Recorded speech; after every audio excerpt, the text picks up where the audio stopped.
Lo dijo en la primera hora. Muy bien, seguimos 7 de la mañana con 39 minutos. Dejemos el tema de seguridad que lo hemos comentado hoy largamente. También tuvimos una entrevista con el general Mantilla hace pocos minutos. Y entremos justamente en el desarrollo del trámite del juicio político en contra del presidente de la República, Guillermo Lasso.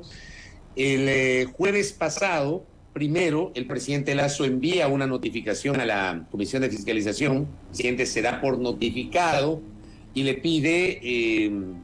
le hace algunos pedidos a la Comisión de Fiscalización, por ejemplo, que le certifique si se singularizó la acusación en su contra por el presunto delito de peculado con base en la sentencia previa o en el dictamen previo de admisibilidad emitido por la Corte Constitucional.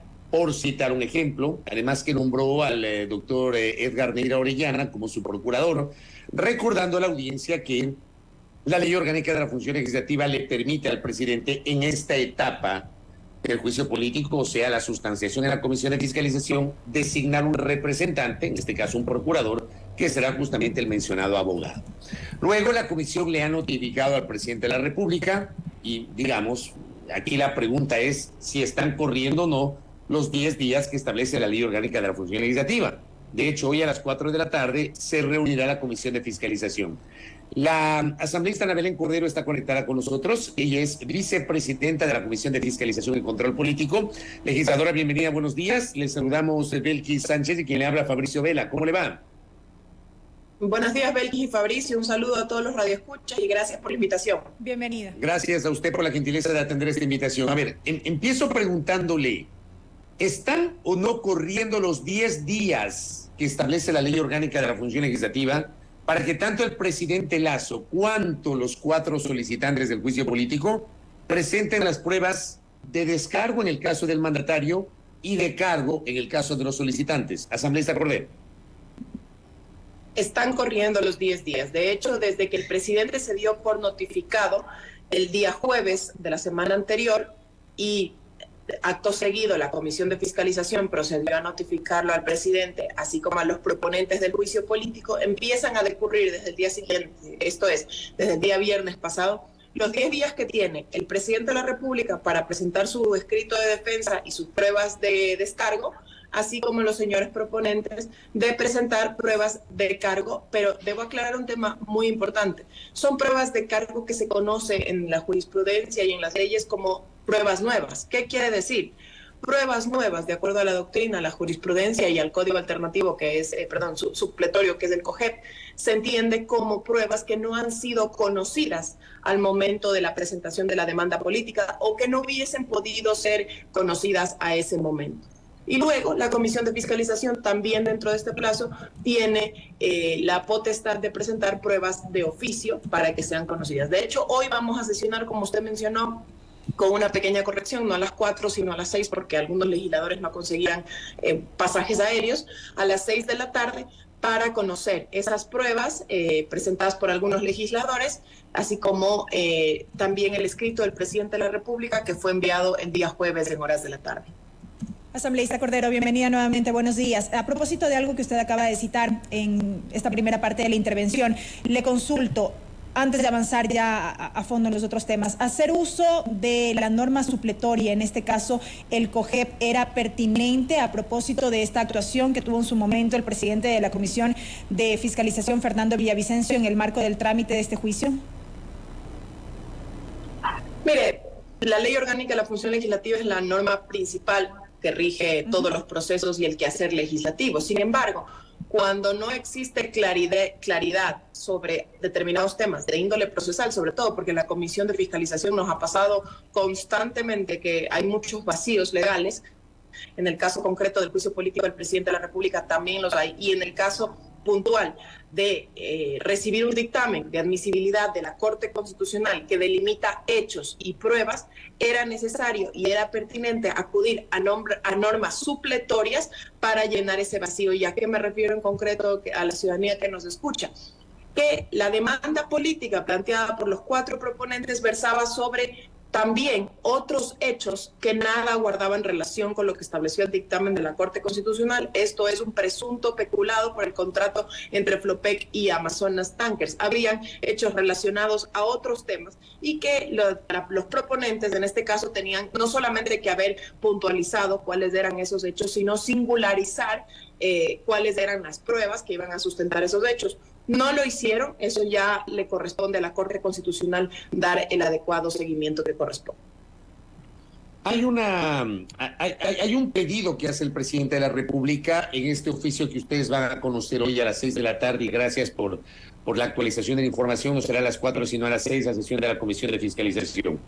Dice el presidente en el punto 2 del comunicado que le envía a Fiscalización, dice que se certifique si los asambleístas solicitantes del juicio político determinaron los hechos correspondientes al tercer cargo de la acusación que la Corte Constitucional fijó como materia de este juicio, y si dieron o no cumplimiento a la especificación de las hojas del expediente que corresponden a la prueba anunciada. Se refiere básicamente, y hay que recordarlo, el dictamen de admisibilidad de la Corte excluye 2 acusaciones de concusión y permite o faculta llevar adelante el juicio político por la causal de peculado. ¿Qué pasaría si la comisión, qué va a pasar en el momento que la Comisión de Fiscalización certifique que los solicitantes no singularizaron la acusación en el caso del peculado? ¿Podría ocurrir algo allí o no?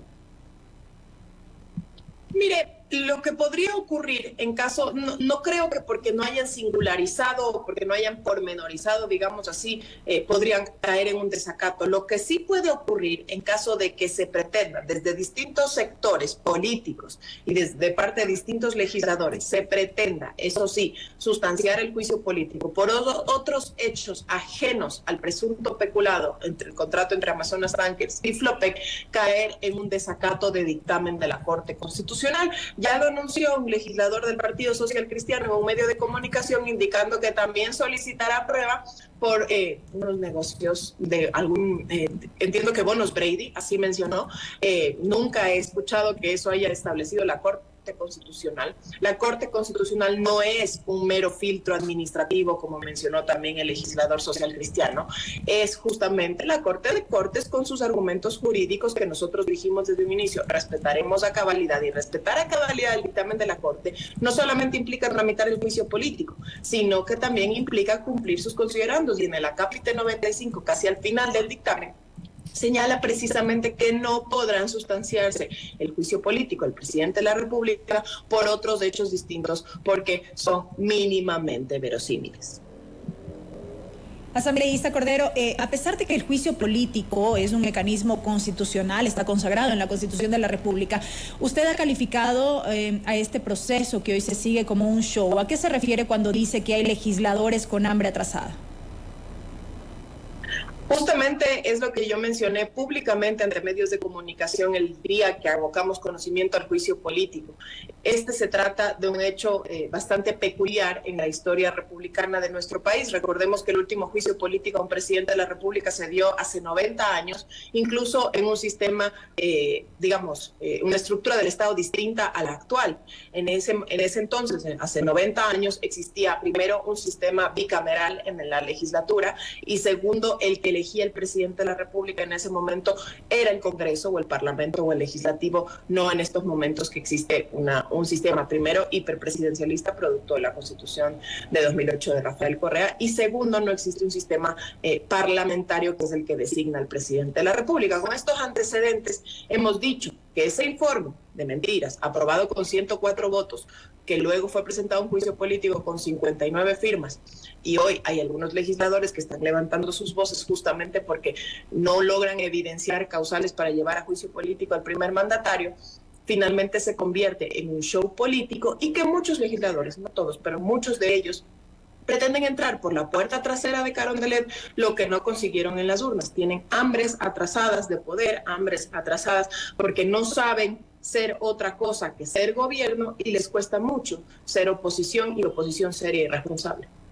Pero ¿por qué usted dice que tienen hambres atrasadas y que quieren ingresar por la puerta trasera de Carondelet? Yo quisiera entender eso, porque Si mañana o pasado la Asamblea decide que prospere el juicio político y decide censurar e instituir al presidente Lasso, su relevo será el vicepresidente de la República. Así es. No será otro personaje que no sea el vicepresidente de la República. Mire, yo digo que tienen hambres atrasadas de poder porque precisamente esta ya es la cuarta ocasión, si es que no me falla la memoria, en que el legislativo busca defenestrar la cabeza del presidente de la República. Ya ocurrió con los papeles de Pandora, quisieron llevarlo, digamos, a un presunto juicio político. Recordará usted que al inicio en ese texto también ya había, en ese informe, había una presunta conmoción interna, yo no sé de qué podían haber hablado, era porque querían justamente activar la figura o pretender que el mandatario active la figura de la muerte cruzada. Luego fue en las manifestaciones de junio, con su llamado a muerte cruzada, habiendo agotado esa alternativa desde el legislativo. Incluso en este programa, en palabras del expresidente de la Constituyente, Alberto Acosta, dijo que fue una irresponsabilidad haber agotado esa vía en ese momento político. Luego el atroz femicidio a la abogada María Belén Bernal, que quisieron convertirlo o elevarlo a un crimen de Estado, presuntamente para querer acusar al mandatario por estos hechos. Y hoy la revelación de un medio digital que lo han hecho o lo han pretendido escalar hacia un presunto peculado y por ende un juicio político del presidente de la República. Y lo que más sorprende es que la mayoría de las revelaciones de ese medio digital hoy no forman parte de los hechos mínimamente verosímiles que se va a sustanciar el juicio político de la República, al presidente de la República, con lo cual estos son los hechos, además de muchísimos otros más, que revelan que desde el legislativo, en vez de haber una sintonía con la ciudadanía, justamente para resolver los problemas de los ecuatorianos, lo que hay constantemente es una oposición política irresponsable intentando defenestrar la cabeza del presidente para un periodo legítimo que fue elegido. Sí, pero le quiero insistir en lo que le preguntaba, perdón, Belkis, le quiero insistir en lo que le preguntaba, es decir, yo entiendo su postura desde lo político, pero al final le insisto, quien eventualmente asumiría el poder si es que se llegase a concretar una resolución de censura y destitución del presidente Lasso sería el vicepresidente Borrero. No serían los políticos de estos sectores que están impulsando el enjuiciamiento político en contra del presidente de la República, doctora Cordero. Sí, yo no me refiero a que ellos quieran en algún punto asumir, al menos en los próximos meses, asumir la presidencia de la República. Lo que quieren es empujar al primer mandatario hacia un escenario que posiblemente, porque es un escenario posible, no he dicho que va a ocurrir, pero es un escenario posible, el presidente de la República quiera, pueda y esté en toda su atribución de solicitar o enviar o decretar la muerte cruzada. Además, el señor vicepresidente de la República, que ya ha manifestado en varias ocasiones que apoya al presidente Lasso y apoya el orden constituido, fue elegido como vicepresidente de la República, no como presidente de la República. Y los ecuatorianos eligieron, con sus aciertos y con sus errores, al presidente Lasso para gobernar durante 4 años. Nosotros, me refiero a nosotros como bancada de gobierno, como partido Creo, fuimos oposición por más de 10 años al poder en ese entonces y jamás pretendimos, bajo ningún concepto, querer defenestrar la cabeza del primer mandatario. Al contrario, al menos en el gobierno de Lenín Moreno, justamente buscamos desde la Asamblea Nacional que se generen escenarios positivos para los ecuatorianos. Y creo que esa es la primordial tarea de una oposición política responsable que no quiere y que no busca para los ecuatorianos pretender adelantar elecciones justamente para que cualquier otro de sus líderes, porque su líder máximo no puede volver a ser candidato nunca más, quiera volver a sentarse en Carondelet. Pero, asambleísta Cordero, le consulto, estas causas que han motivado estas intenciones de que el presidente deje el cargo por las vías que ya hemos visto, ¿no les dice a ustedes algo? ¿No les dice algo a ustedes esto que respaldan a este gobierno? ¿No será porque más bien este gobierno, el presidente de la República, no ha estado sintonizado con las necesidades de la población, más allá de que ustedes lo han calificado como intentos de desestabilización? Mire, Belkis, lastimosamente el relato en estos momentos en general en los medios de comunicación y en la opinión pública nos ha llevado a solamente estar hablando del juicio político y lastimosamente no hemos podido, yo al menos sí lo empecé a hacer hace un par de semanas, pero por la coyuntura ya no se conversa sobre aquello, sobre esa reinvención que debe pasar o debe atravesar justamente el gobierno nacional, producto de muchas demandas ciudadanas, legítimas en muchos casos, en otros otras no en lo absoluto.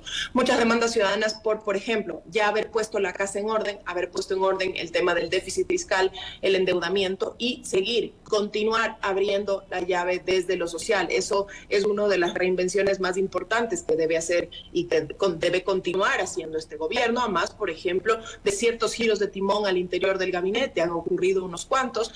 A mi criterio personal, deben ocurrir otros más. Eso es decisión final del señor presidente de la República. Creo que esos mensajes desde la ciudadanía, no desde las clases políticas que tienen hambres atrasadas de poder, sino desde la ciudadanía, temas de empleo, temas de seguridad, temas de salud, temas de educación, son los que cuelan y se interiorizan al interior del gobierno nacional, valga la redundancia, justamente para hacer ajustes y giros de timón en este gobierno que tiene aciertos, por supuesto, pero que también tiene errores y debe corregirlos. Oiga, interesante lo que está planteando en este momento. Usted dice que el gobierno debe seguir tal vez impulsando algunos cambios o tal vez estableciendo estos giros de timón que usted señala. Eso le pregunto, ¿se traduce en que tiene que haber relevos en determinadas áreas o no, asambleísta Cordero? Es mi criterio personal que deben haber relevos en determinadas áreas. No me corresponde a mí tomar esa decisión ni decirle al presidente qué es lo que debe hacer. Si es que me consulta mi criterio, mi opinión, mi consejo, encantada yo lo puedo dar, pero es una responsabilidad del señor presidente. Para mí hay áreas críticas que deben, dar giros de timón, deben haber cambios en muchos casos, y justamente son los ciudadanos los que demandan esos cambios en función de lo que necesita la ciudadanía. Para mí es importante esa reinvención por la que debe pasar el gobierno nacional. Pero ¿usted podría precisar en qué áreas usted podría sugerir que se den esos giros de timón, asambleísta Cordero? Mire, yo no me atrevo a precisar porque justamente es muy delicado. Yo veo los toros, medianamente desde lejos. Digo medianamente desde lejos porque estoy en el legislativo, y segundo porque si bien formo parte del gobierno, el quehacer del día a día, del ejecutivo, de la ejecución, de la gestión, del tener presupuesto para determinadas cosas, no es tan sencillo como se ve desde el legislativo o se puede ver en muchos casos desde la opinión pública. Esa decisión finalmente debe tomarla el presidente, pero hay áreas cruciales o áreas sumamente necesarias e importantes, como es, por ejemplo, el tema de la ejecución de la obra pública, el tema de seguridad, el tema de salud. Son tres momentos o escenarios claves que requiere el Ecuador y los ecuatorianos. En el ámbito de lo social, asambleísta, que ha sido duramente criticado. Por supuesto, salud forma parte de lo social, y el Ministerio de Inclusión Económica y Social ha cumplido un gran trabajo y una gran labor justamente en llegar a esas clases más desprotegidas, más desfavorecidas, y justamente con esta recaudación importante de dinero, con cuidar la caja pública, con cuidar la caja fiscal, es que se puede seguir retribuyendo a los ecuatorianos. Usted le ha dicho al presidente de la República en privado sus sensaciones, su sentir, sus sugerencias sobre los cambios que debería, a su juicio, al suyo, asambleísta Cordero, impulsar el jefe de Estado. Nosotros como bancada de gobierno hemos tenido varias reuniones con el señor presidente. Justamente le hemos comentado sobre algunos pareceres nuestros o opiniones nuestras como bancada legislativa de lo que está ocurriendo, sobre todo en el Ejecutivo, así como hemos recibido también retroalimentación desde el señor presidente hacia la Asamblea Nacional, lo que está ocurriendo en el Legislativo. Creo que es importante ese intercambio de criterios. El señor presidente se ha mostrado, y así también el señor ministro de Gobierno, sumamente abiertos a escuchar estos criterios y estas opiniones. En algunos casos han habido decisiones importantes. No me atrevo a revelar cuáles son aquellas decisiones porque le corresponde ya al círculo íntimo del señor presidente, pero creo que el presidente escucha mucho, y justamente a los que más escuchan, más que a los políticos que andan en rencillas políticas, es a los ciudadanos.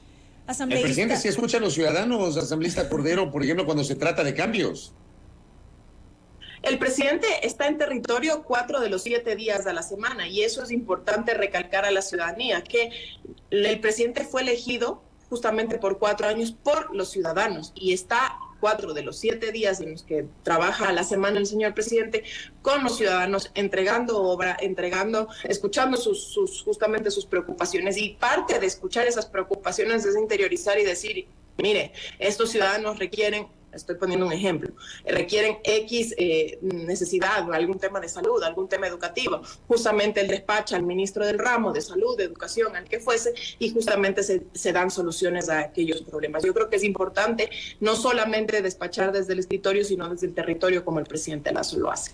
Asambleísta Cordero, volviendo al tema del trámite del juicio político como tal en la comisión, en cuanto al procedimiento específicamente, luego de la sesión prevista para esta tarde, ¿cómo irán los plazos de aquí en más para ir conociendo, en este caso, los argumentos que deben exponer las partes y contar finalmente con un informe por parte de la mesa?